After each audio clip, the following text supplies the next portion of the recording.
તમારી ડાયરીમાં તમારે note down કરવું હોય તો કરી લો. પોતાના માઇનસ પોઈન્ટ જાણી લેવા એ જિંદગીનો સૌથી મોટો प्लस पॉइंट है. मैं मुनि जीवन में जानता हूँ मेरी कमजोरी क्या है, और ये कमजोरी जानने के बाद में यदि मैं कमजोरी से बचना चाहता हूँ वो जगह पे मैं नहीं जाता हूँ. मैं आपको बताऊँ, जिसको खुद को पता है मेरे स्वास्थ्य को कभी भी हवा लग जाती है, सर्दी हो जाती है, आप इनको मुफ्त में भी हिमालय की यात्रा पे ले जाएंगे, वो बोलेगा नहीं नहीं, I can't come, I would not like to come. क्या दिक्कत क्या है? पैसा मेरा, सब कुछ मेरा. उसने बोला बात तेरी सही है, मगर मेरे शरीर की कमजोरी का मुझे पता है कि जैसे ही हवा लगती है मुझे सर्दी हो जाती है, 1 महीने तक मैं डिस्टर्ब होता हूँ. इसलिए मुफ्त में भी तू हिमालय ले जाना चाहते, I would not like to come at all. તમને ખાલી એટલું જ પૂછું છું, પોતાના માઇનસ પોઈન્ટને જાણી લેવો એ જિંદગીનો સૌથી મોટો પ્લસ પોઈન્ટ છે. આ ચીજ કાયમ માટે આંખ સામે રાખજો. मे बी पॉसिबल मेरा माइनस पॉइंट तप की कमी हो, किसी मुनि का माइनस पॉइंट स्वाध्याय की कमी हो, किसी मुनि का माइनस पॉइंट व्यावच की कमी हो. आपके जिन में भी माइनस पॉइंट बहुत हो सकता है. किसी के माइनस पॉइंट पैसा होता है, किसी का माइनस पॉइंट स्त्री हो सकती है, किसी का माइनस पॉइंट सम्मान होता है, अलग अलग होता है.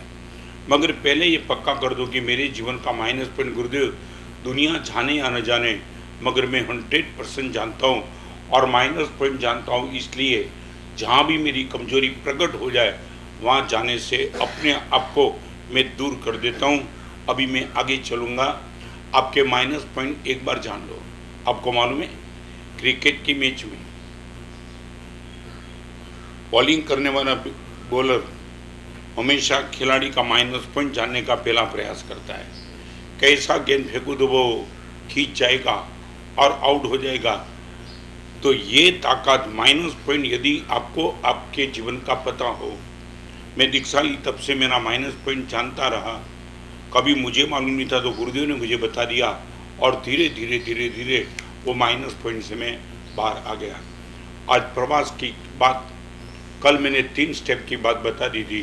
Number 1 fitness, second number frankness, number 3 kindness. आज मैं गंभीर बात करना चाहता हूँ. नंबर 4 कोइनेस. कोइनेस माने शर्म, जिनको काइनेस भी बोलते या तो कोइनेस भी बोलते इंग्लिश में. आंखों की शर्म प्रवास में ये बहुत जरूरी है. यदि आप मंजिल तक पहुंचना चाहते हो, एक बात आपको मैं बताना चाहता हूं, अच्छा करने के लिए शर्म नहीं होगी तो चलेगा. मैं रिपीट करना चाहूँगा हूँ, परमात्मा के मंदिर में जाने के लिए आपकी आंख में शर्म नहीं होगी तो भी चलेगा. मगर गलत से यदि आप बचना चाहते हो, आपकी आंखों की शर्म ही आपको गलत से बचा पाएगी. और इसलिए 3 विकल्प मैं बताना चाहता हूँ. पूरे समाज में 3 प्रकार के लोग हैं जो गलत से बचते हैं या हम इनको बचा सकते हैं. मैं आपके सामने वो 3 कैटेगरी वाले लोगों की बात करना चाहूँगा.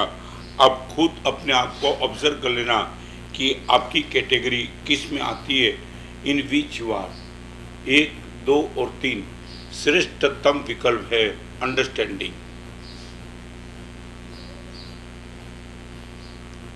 अंडरस्टैंडिंग वो विकल्प गलत से बचने का श्रेष्ठतम विकल्प. आप इनको बोलो गुटखा खाना है, नहीं तो गुटखा खाएगा 10,000 का इनाम दूंगा, वो बोलेगा नहीं. अंडरस्टैंडिंग इतनी क्लियर है कि पेट में जाने के बाद आने वाले दिनों में मे बी पॉसिबल वो कैंसर को आमंत्रण दे सकता है. माने नहीं 100% नहीं. आपको मालूम नहीं तो मैं बताऊं, दुर्योधन और शकुनी ने युधिष्ठिर की कमजोरी जान ली थी, जुगार.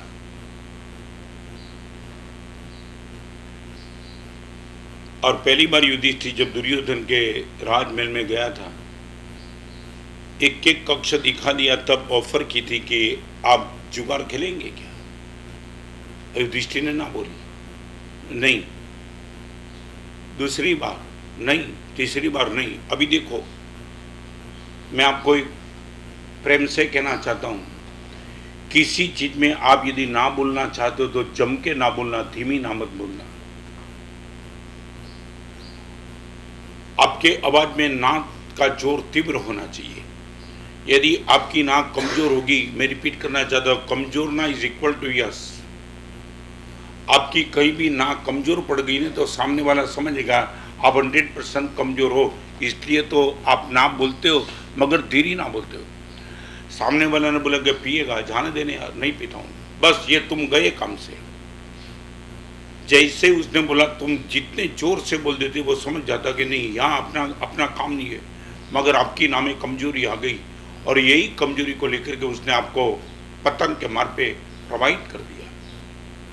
मैं रिपीट करना चाहता हूँ, ना बोलने की ताकत, यदि आप ना बोलना ही चाहते तो जोर से ना बोलना, धीमे ना बोलना। आपकी ढेरी ना ये आपकी कमजोरी बन के आपको फिसल देगी। युधिष्ठिर ने जोर से ना नहीं बोली, नहीं खेलना है। और दुर्योधन शकुनी समझ गए कि युधिष्ठिर को जाना अभी प्रश्न समय का है। और आपको मालूम है, दोबारा, तीसरी बार, चौथी बार और युधिष्ठिर के मर्म स्थान पे दुर्योधन शकुनी ने चोट लगा दी। महाभारत में एक शब्द है, यदि ते विद्यते भयम। महाराजा युधिष्ठिर, आपको ये डर लगता है कि जुगार में खेलने से मैं हार जाऊंगा, आपकी प्रेस्टीज का प्रश्न है, हमारा आग्रह नहीं है। देखो ये चोट, यदि ते विद्यते भयम, महाभारत में ये शब्द लिखा है।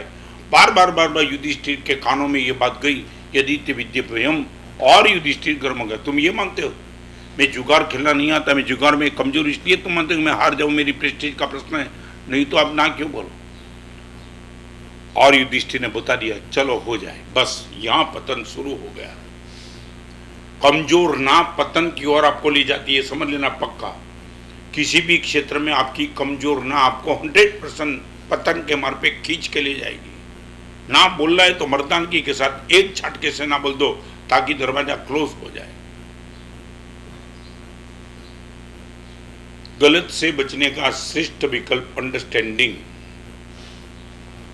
और युधिष्ठिर के पास नहीं था, और युधिष्ठिर पूरा महाभारत हारा है।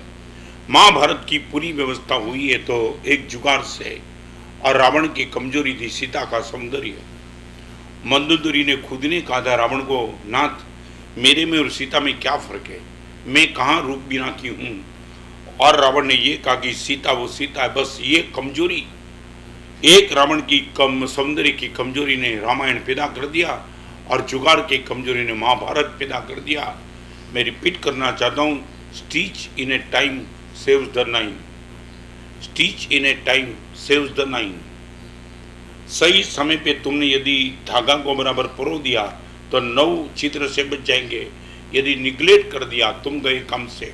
मैं गंभीरता से कहना चाहता हूँ, नंबर 1, यदि आपको गलत से बचना है, समझ आपके पास यदि क्लियर हो, आपकी नामे 100% दम आएगा, दम।